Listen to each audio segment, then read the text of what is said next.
सुद्धा जवळजवळ 100 किलोमीटरवरनं येऊन जातीनिशी स्वतः पाहून लोकांच्या पर्यंत खरीखुरी माहिती पोहोचवत आहात. ती लांबी खरंच तुम्ही म्हणताय 1 फूट आहे. मोजून आपण बघूयात का? अ, आणि जर का कोणाला काही शंका असली तर मी हार्वेस्टिंगचे डिटेल पाठवतो. त्यावेळेला जर का ते आले आणि त्यांनी बघितलं तर ते सुद्धा सांगतील की झालंय की नाही झालंय. आता अजून एक सांगा, जर एखाद्या शेतकऱ्याच्या मनामध्ये आलं की चला आपण पण हा प्रयोग करून बघायचा आहे, हं. तर हे बियाणं किंवा ही व्हरायटी त्यांच्यापर्यंत कशी पोहोचू शकेल ते तर एकही रुपया द्यायची गरज नाही. गेल्या 17 वर्षात आम्ही एकही रुपया कोणाकडून घेत नाही. म्हणजे हे फक्त मार्केटिंग नाही तर हा. सगळ्या शेतकऱ्यांच्या पर्यंत पोहोचवणं हेच तुम्ही करताय 100% दादा. मॅडम. तर दादांचा हा इकडं अन्नपूर्णा, कुदरत अन्नपूर्णा हे व्हरायटी आहे. या बाजूला आहे त्यांच्या भावाचीच असणारी गव्हाचं आहे, बघू शकताय. आणि चवीमध्ये काय फरक ह्यात आणि ह्यात? नमस्कार, मी प्रियांका मदने. एक वेगळा विषय घेऊन आपल्या समोर आलेले आहे. जगात अनेक देशांमध्ये गव्हाचं उत्पादन घेतलं जातं. भारत हा दुसऱ्या क्रमांकाचा देश आहे ज्या देशामध्ये गव्हाचं उत्पादन होत असतं. आज आपण भेटणार आहोत महाराष्ट्रातल्या अशाच एका प्रगतशील शेतकऱ्याला. त्यांनी पण गव्हाचं पीक घेतलेलं होतं आणि त्यांच्या गव्हाची लोंबी 1 फूट म्हणजेच 12 इंचाची आहे. खऱ्या अर्थानं ही गोष्ट आश्चर्यकारक अशीच वाटते. प्रत्येक शेतकऱ्याला वाटतं खरंच हे असू शकतं का? याच्यावर विश्वास सहजासहजी बसत नाही. तेच आपण बघण्यासाठी आणि त्यामागची कहाणी जाणून घेण्यासाठी आज तासगावमध्ये आलेलो आहोत आणि त्यांच्याशी आपण बोलणार आहोत. बघूया दादा या व्हिडिओच्या माध्यमातून आपल्यापर्यंत, प्रेक्षकांच्या पर्यंत काय माहिती पोहोचवता येते. चला. नमस्कार दादा. एक व्हिडिओ व्हायरल झालेला आम्ही बघितला, त्याच्यामुळेच तुमच्यापर्यंत यावं असं वाटलं आणि शेतकऱ्यांना दाखवावं खऱ्या अर्थानं खरंच हे आहे का जी गोष्ट व्हायरल होते आहे. पहिल्यांदा तर दादा तुमचं नाव आणि तुमची ओळख प्रेक्षकांना करून द्या. मी दत्तात्रय विठोबा पाटील, मुक्काम पोस्ट अंजनी, तालुका तासगाव, जिल्हा सांगली. माझा मोबाईल नंबर आहे 9096 10 16 51. सकाळी 10 ते रात्री 8 या वेळेत मला कधीही कॉल करा, काही अडचण नाही. दादा दुसरा प्रश्न असा आहे की तुम्ही गव्हाची शेती किती वर्षापासून करताय? म्हणजे हा प्रयोग तुम्ही आता केलाय, पण याच्या अगोदरपासून तुम्ही किती वर्षापासून हे करत आहात? सन 2009 साली कुदरत 9 या कुदरत 17 नावाचं बियाणं आमच्याजवळ आलेलं होतं आणि त्याचं ज्यावेळेला मी गुगलला सर्च केलं, त्यावेळेला काही गुगल वगैरे जास्त नव्हतं.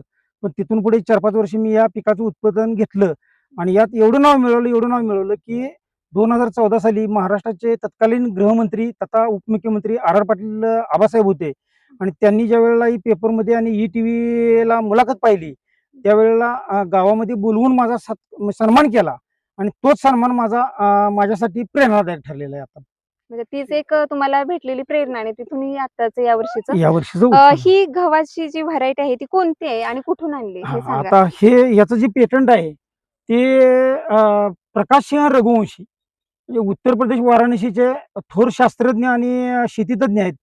त्यांचं ही पेटंट आहे. म्हणजे हे त्यांचं पेटंट मी माझ्या नावावर म्हणून कधीही खपवलेलं नाही. परंतु कुदरत 17 ही व्हरायटी आम्ही आणल्यानंतर कुदरत 9, कुदरत 11, कुदरत 8, कुदरत करिश्मा, वाराणसी कुदरत आणि कुदरत अन्नपूर्णा, ही अन्नपूर्णाची व्हरायटी आहे ती 2020 साली त्यांनी म्हणजे ही केलेली आहे, लोकांच्यासाठी उपलब्ध केलेली आहे आणि तेव्हापासून ही व्हरायटी खूप चांगल्या पद्धतीने अगदी 1 किलोस 1 क्विंटल उत्पन्न देणारी व्हरायटी म्हणून आपण गेल्या वर्षी विकलेली आहे आणि ह्या वेळेला आपणाला त्या 5 किलोला 6, 7, 8 क्विंटल उत्पादन करणारे शेतकरी सुद्धा भेटतील. त्याचा सुद्धा व्हिडिओ आम्ही यानंतर शेअर करू. याची लांबी खरंच तुम्ही म्हणताय 1 फूट आहे. मोजून आपण बघूयात का? ठीक आहे, ओके सर. तर मोजून दाखवा हे. तर बघू शकताय बऱ्याच शेतकऱ्यांच्या मनामध्ये प्रश्न होता हे खरंच आहे का? कारण खरंच विश्वास बसत नाही. तर आपण मोजून बघूया. पट्टी आहे.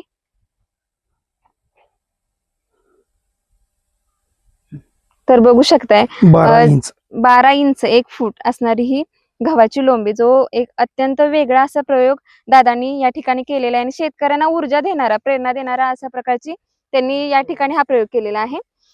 दादा आता पहिल्यांदा तर सांगा की तुम्ही हे केलं, म्हणजे हा प्रयोग केला, पण त्याच्यामध्ये ही व्हरायटी आणली, पण त्याची सुरुवात कशी केली? म्हणजे सुरुवातीचं तर जे पहिली स्टेप असते त्याच्यामध्ये टोकणी करायची का पेरायचा गहू ह्याच्यापासून असते. मग तुम्ही हे करत असताना टोकणी केली का ही पेरणी केली? नाही, पेरणी केलेली. 19 वर्ष झालं माझा एक मित्र आहे गजानन पाटील म्हणून, तोच आपली पेरणी करतो आणि पाच फणीच्या ट्रॅक्टरनं पेरलं जातं आणि पहिल्यापासून गव्हाचं पेरणी करताना गव्हाचं सर्वसाधारण 40 किलो बियाणे एकरी वापरलं जातं.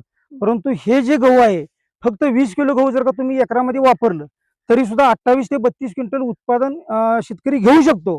आणि घेऊ शकतो का नाही हे गेल्या वर्षी आपण बीजोत्पादन केलेलं होतं आणि जवळजवळ 203 शेतकऱ्यांनी हे बियाणे नेलेलं आहे. हं. ते शेतकरी तुम्हाला थांबा दादा, पण बऱ्याचदा असं असतं की टोकणी करताना असं म्हटलं जातं की जास्त उत्पन्न निघतं पेरणीपेक्षा. हं. पण तुमचा अनुभव तुम्ही तर सांगताय मी पेरले. बरोबर काय आहे. सांगाल याबद्दल? आता आजकाल कसं आहे मॅडम, टोकणी करताना एकतर मजुराची कमतरता असते, हं. मजुरांचा दर जादा असतो. हं. आणि टोकणी करताना ह्या बियाणाचं एवढं वैशिष्ट्य आहे की तुम्ही एक बिया जर का टाकला हां. तर एका बियाला 40 ते 50 फुटवे निघतात.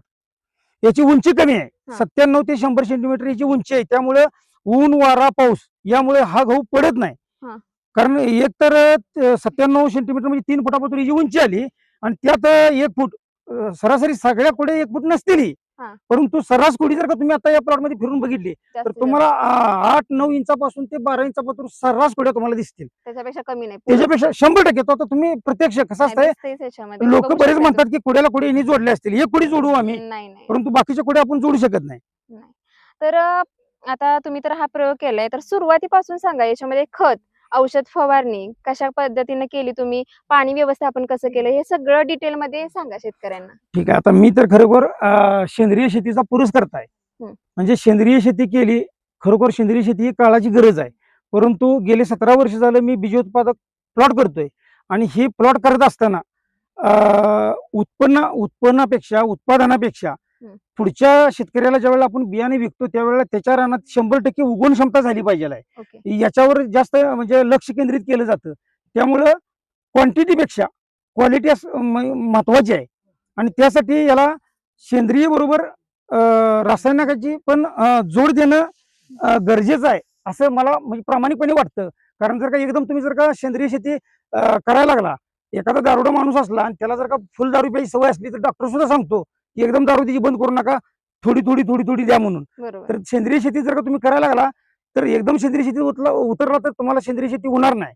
तुम्हाला रासायनिक प्लस सेंद्रिय फक्त सेंद्रिय शेती करत असताना रासायनिकाचा अतिरेक झाला नाही पाहिजे आहे. ह्याची काळजी ह्याची घ्यायला काळजी आम्ही पाहिजे. 100% सुरुवातीला घेतो. तुम्ही कसं केलं, पेरलं पहिल्यांदा गहू, हं. त्याच्यानंतर काय केलं? हा ताई बरोबर आहे. आता नत्र हं. नत्र ही लोक म्हणतात की नत्र दिल्यानंतर जमिनीला. जमिनीला घातक आहे. परंतु गहू ही पीक असं आहे की याला एनपीके हं.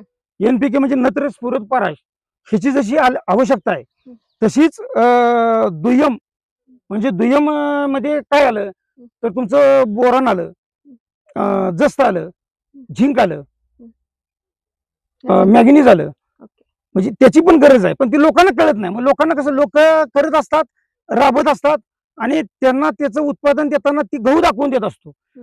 ही झाली दुय्यम. आता तुम्ही कसं केलं सुरुवातीपासून ते सांगा. सामान्यातले सामान्य शेतकरी करू शकतो अशा पद्धतीनं? जर तुम्ही रासायनिक खताद्वारे करत असला तर तुम्ही एकरी एक गोणी जर का तुम्ही 10-26-26 किंवा 15-15-15 किंवा डीएपी जर का घालत असाल तर माझं स्पष्ट मत असं आहे की नत्र देताना जर का तुम्ही सर्वसाधारणपणे एका याला 90 किलो नत्र लागतं हं. आणि ती 90 किलो नत्र जी आहे ती लोक काय करतात एकदमच 21व्या दिवशी देतात. ओके. तर ती 90 किलो नत्र देताना तुम्ही त्याचं 6 भाग करायचं हां. आणि त्यातला एक भाग म्हणजे 15/90 त्यातला 15 किलो युरिया हा पहिलं तुम्ही ते जे खत वापरता त्याच्याबरोबर द्यायचं.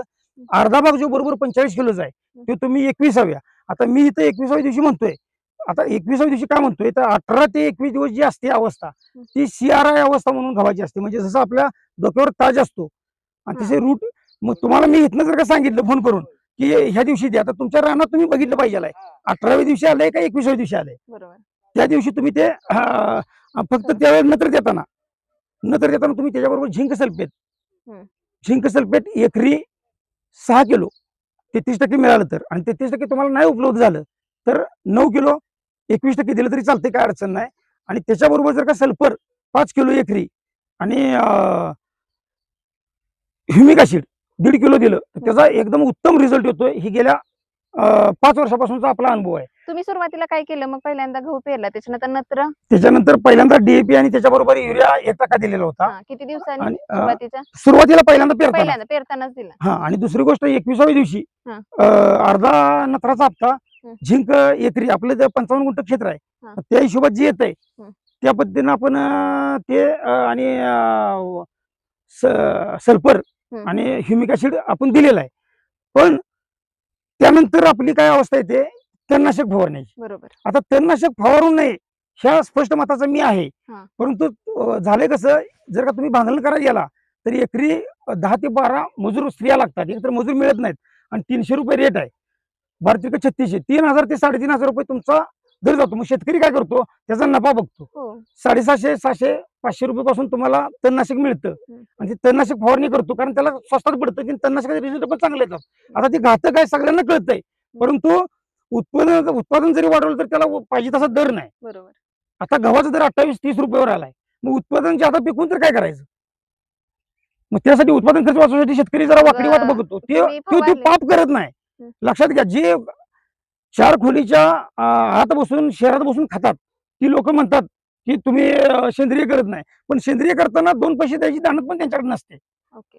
मग त्यामुळे काय होतं, ती जर का करत असताना फक्त माझं ग्राहकांना एकच सांगणं आहे की तुम्ही कोणतंही तणनाशक वापरा. मी कोणत्याही तणनाशकाची शिफारस करत नाही, पण तणनाशक वापरताना त्यात 1 ग्राम झिंक, चिलेटेड झिंक जरूर वापरा. का वापरा, तर तुमच्या 8 दिवसानं 10 दिवसानं गव्हाचं पीक पिवळं पडतं, त्याच्यावर ट्रेस येतो.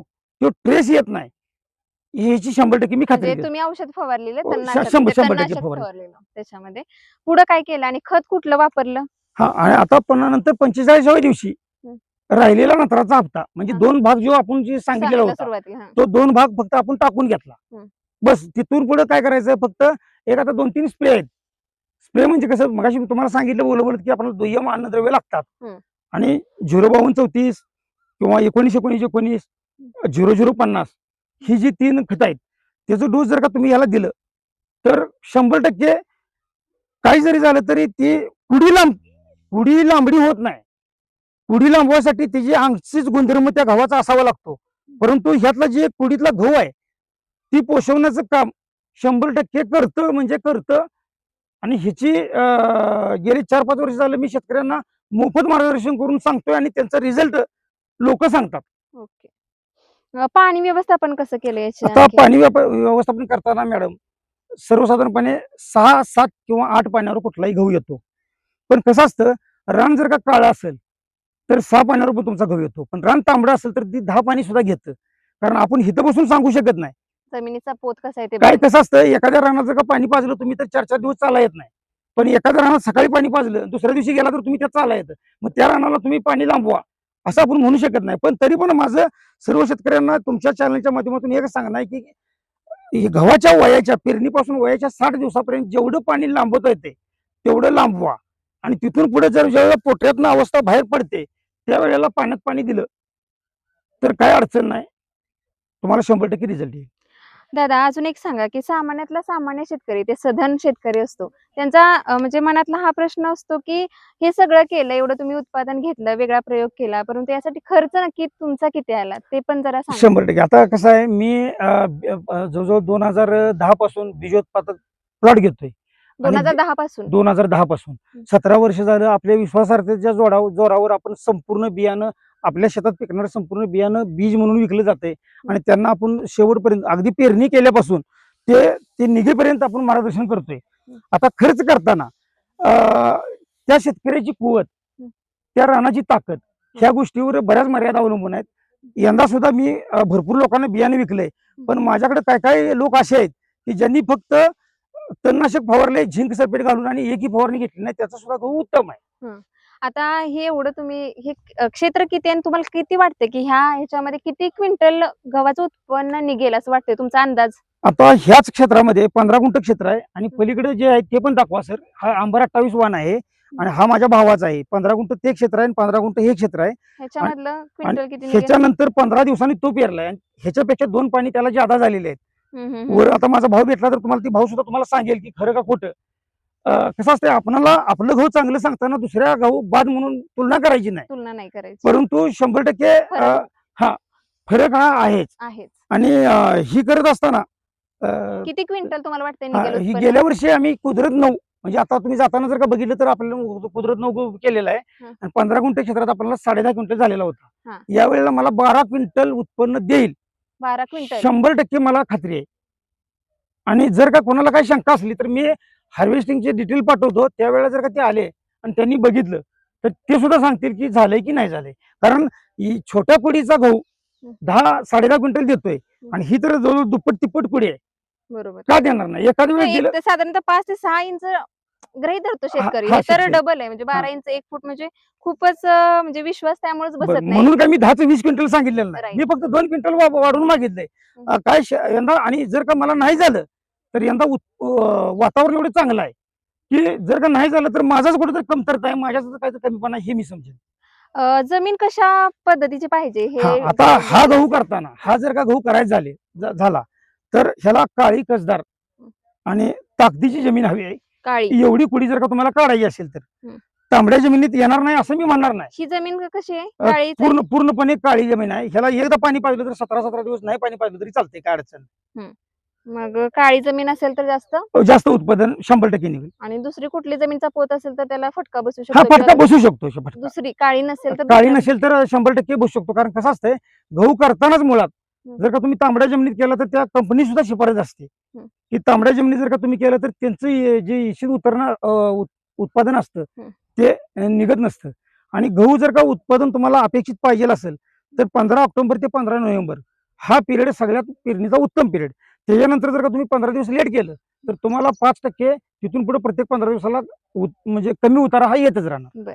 आता अजून एक सांगा, जर एखाद्या शेतकऱ्याच्या मनामध्ये आलं की चला आपण पण हा प्रयोग करून बघायचा आहे, हं. तर हे बियाणं किंवा ही व्हरायटी त्यांच्यापर्यंत कशी पोहोचू शकेल ते सांगा.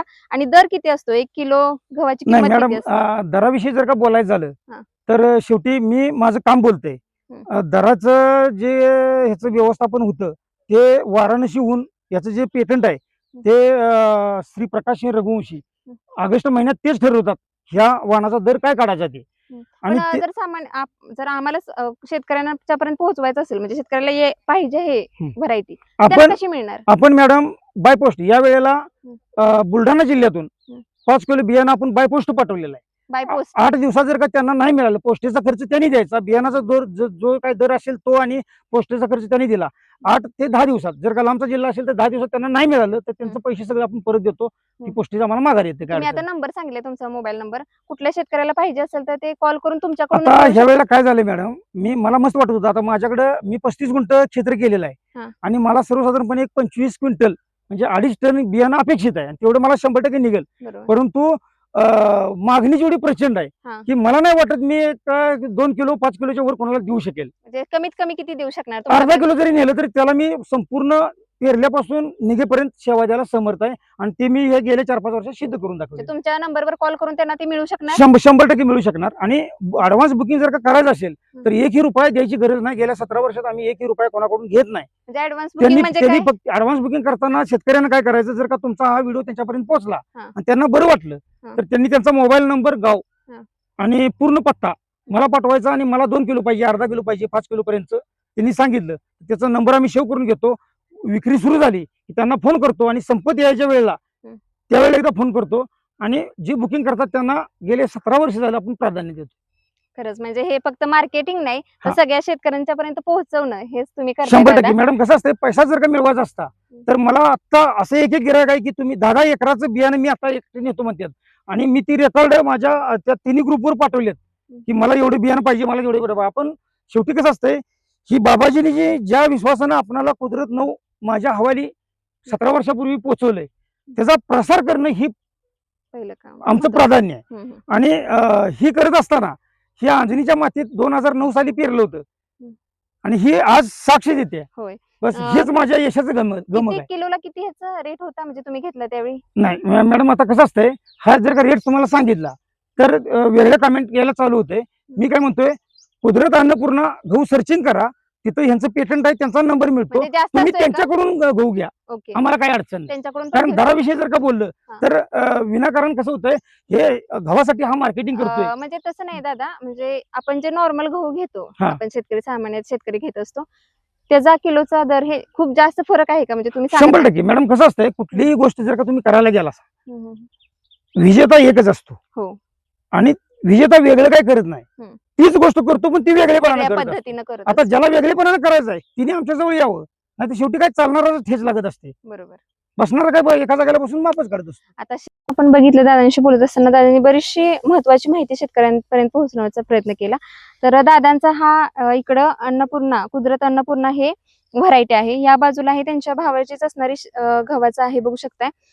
हे कोणतं बियाणं अंबर आहे? 28. अंबर 28 आहे. तर दोन्ही मधला तुम्ही फरक बघू शकताय. तर दादांनाच विचारूया, हे सामान्यपणे बऱ्याच शेतकऱ्यांच्या शेतामध्ये तुम्ही बघता हे. तर दादा तुम्ही सांगा की ह्या दोन्हीमध्ये काय तुमच्या मतानुसार ह्यात काय फरक आहे?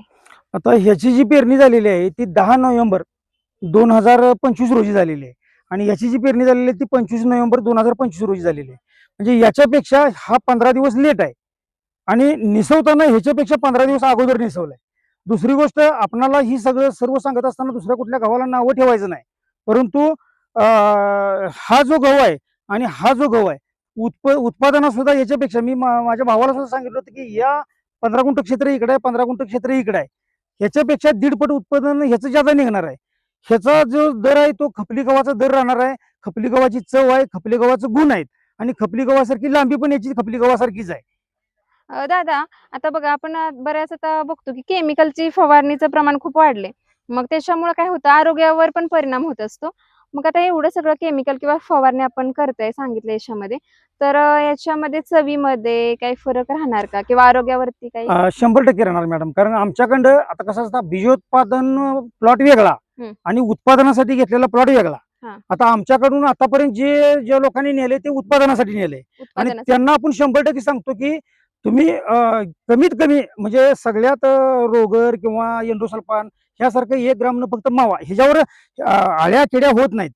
फक्त त्याच्यासाठी एक नॉर्मल वापरा म्हणून. कारण आजकाल कसं आहे, जर का तुम्ही मका केली आणि मका केली तर औषध मारल्याशिवाय मका येतच नाही. हो. गव्हाचं असं नसते. पण आम्हाला कसं असतंय, ही बीज जर का तुम्हाला किडलेलं गहू जर का तुम्हाला द्यायला लागलं तर लोक घेणार नाहीत. त्यामुळे 1-2 फवारण्या कीटकनाशकाच्या घ्याव्याच लागतात.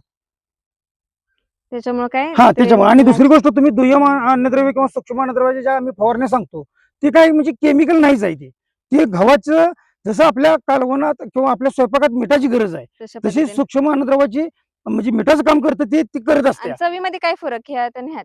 आता मी चवीमध्ये तुम्हाला तेच सांगितलं की खपली गव्हासारखी याची चव आहे. खपली आता गव्हासारखी. खपली गव्हासारखी याची चव आहे. ओके. खरंच दादांनी खूप चांगल्या पद्धतीने सुरुवातीपासून गव्हाची पेरणी केल्यापासून आता तुम्ही बघता इथपर्यंत सगळी त्यांनी प्रोसेस सांगितली, कशा पद्धतीने त्यांनी हे उत्पन्न घेण्याचा संकल्प केला किंवा त्यांनी प्रयोग करत हा प्रयोग पण किती यशस्वीरित्या केलेला आहे हे आपण या व्हिडिओच्या माध्यमातून बघितलं. एक कविता आपण मराठीमध्ये बालभारतीच्या पुस्तकात बघितली असेल की माझा बाप शेतकरी उभ्या जगाचा पोशिंदा. म्हणजे एक शेतकरी म्हणजे एक सगळ्यांच्या जिव्हाळ्याचा विषय असतो. त्यामुळेच हा विषय प्रत्येक शेतकऱ्यांच्या पर्यंत पोहोचवावा हेच माझं उद्दिष्ट होतं या व्हिडिओ पाठीमागचं. कारण बऱ्याच जणांना हे विश्वास न ठेवण्यासारखं हे होतं की 1 फूट गव्हाची लोंबी कशी काय असू शकते. पण आज प्रत्यक्ष आपण या क्षेत्रावरती आलो, त्यांच्या शेतामध्ये येऊन त्यांच्याशी बोललो आणि प्रत्यक्षात हे बघितलं, त्यावर खरंच आपण म्हणू शकतो खरंच हे आहे जे दादांचा व्हिडिओ आपण बघितल्यानंतर सगळ्यांना वाटत होतं हे अफवा आहे की खरं आहे.